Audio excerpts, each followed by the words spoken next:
Hola, mucho gusto. En este video hablaremos del ciclo de Carnot. Para ello tenemos que definir qué es un ciclo de Carnot. El ciclo de Carnot es un ciclo termodinámico que se produce en un equipo o máquina cuando trabaja absorbiendo una cantidad de calor de una fuente de mayor temperatura y cediendo un calor a la de menor temperatura, produciendo un trabajo sobre el exterior.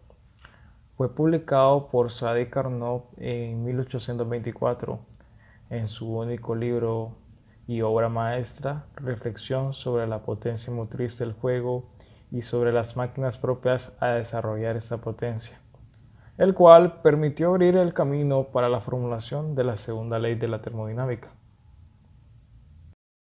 El ciclo llamado Carnot es un ciclo reversible que consta de 4 tramos: dos procesos isotérmicos y dos procesos adiabáticos, es decir, se trata de una transformación bitérmica entre dos temperaturas.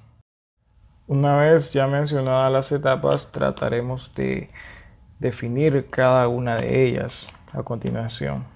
En la primera etapa de expansión isotérmica, se parte de una situación en que el gas se encuentra al mínimo volumen del ciclo y a temperatura de la fuente caliente. En ese estado se transfiere calor al cilindro desde la fuente de temperatura. Al expandirse el gas tiende a enfriarse para absorber el calor de temperatura y mantiene su temperatura constante.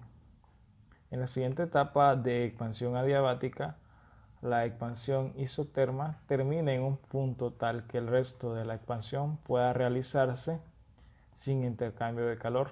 A partir de aquí el sistema se aísla térmicamente, con lo que no hay transferencia de calor con el exterior. En la compresión isotérmica se pone en contacto con el sistema la fuente de calor de temperatura y el gas comienza a comprimirse, pero no aumenta su temperatura porque va cediendo el calor a la fuente fría. Al no cambiar la temperatura tampoco lo hace la energía interna, y la cesión del calor implica que hay que hacer un trabajo sobre el sistema. En la compresión adiabática, aislado térmicamente, el sistema evoluciona comprimiéndose y aumentando su temperatura del estado inicial. La energía interna aumenta y el calor es nulo, habiendo que comunicarse un trabajo al sistema.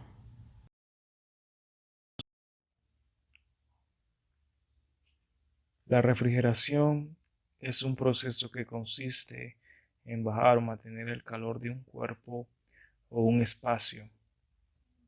Refrigerar es un proceso termodinámico en el que se extrae calor del objeto considerado y se lleva a otro lugar capaz de emitir esa energía térmica sin problemas o con muy pocos problemas.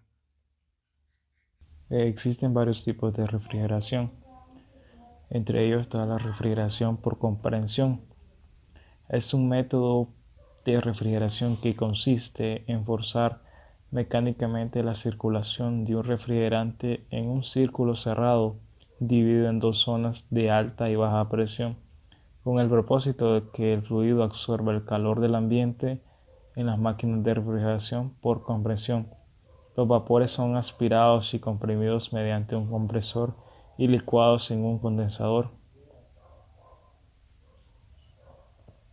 La refrigeración por agua. Esta consiste en extraer el calor de los componentes de un ordenador utilizando fluidos específicos para la conducción del mismo. Las ventajas de esta es que en vez de aire incluyen el mayor calor específico, densidad y conductividad térmica, de forma que el agua pueda transmitir calor a gran distancia con mucho menos fluido volumétrico. Refrigeración por evaporación. Es un mecanismo que enfría el aire mediante la evaporación de agua. El principio de funcionamiento del enfriamiento por evaporación se basa en emplear la cantidad delta pía de vaporización de agua. A diferencia de la refrigeración, los dispositivos que funcionan a base de evaporación requieren disponer de una fuente de agua porque para su funcionamiento consumen demasiado líquido.